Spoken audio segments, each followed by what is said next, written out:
Moins tu parles, plus tu es éloquent. Absurde? Parfois.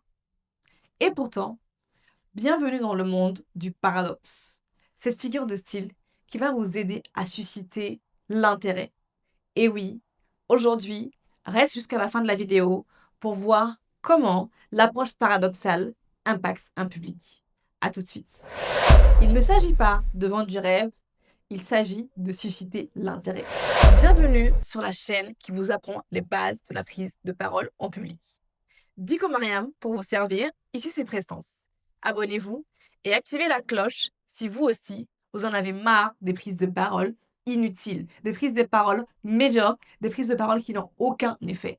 On met fin à ça avec chaque semaine des conseils, des astuces, des méthodes, mais surtout la posture et l'état d'esprit d'un orateur qui fait la différence. Bienvenue, installez-vous et aujourd'hui, on va parler du paradoxe. Mais avant, je n'oublie pas de le rappeler, j'ai entendu vos demandes. Vous m'avez demandé de parler plus de la gestion du stress. J'ai déjà fait des vidéos sur le sujet, allez les voir. Mais en plus, je vous offre ce e-book gratuit dans la barre de description.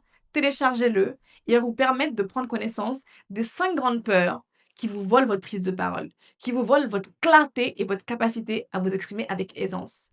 Appliquez les exercices et dites-moi ce qui a marché pour vous. Mais surtout, pratiquez. Revenons au paradoxe. Vous n'avez jamais remarqué, parfois, moins tu cherches, plus tu trouves. Cette phrase, elle s'applique surtout quand on perd ses clés.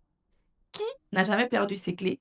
Chercher en vain et trouver le jour où il ne le cherchait pas. C'est paradoxal. Et lorsque vous prenez la parole en public comme ça, avec une phrase du style « une image vaut mieux que 1000 mots », avec une phrase du style « moins on en fait, mieux c'est ». Moins vous parlez, plus on vous écoute. Et pourtant, c'est vrai.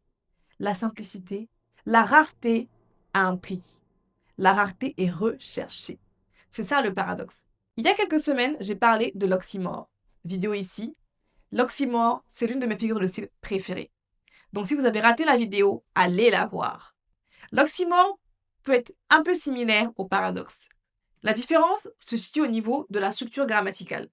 L'oxymore, c'est deux mots côte à côte qui ont des sens contradictoires ou opposés, comme un silence assourdissant. Là où le paradoxe, c'est une phrase. Moins on cherche, plus on trouve. Moins on parle, plus on est éloquent. Donc c'est une expression, mais dans l'idée pour aussi susciter un intérêt. Je vais terminer avec une dernière phrase paradoxale, fameuse, connue. Ce que je sais, c'est que je ne sais rien. Ce que je sais, c'est que je ne sais rien.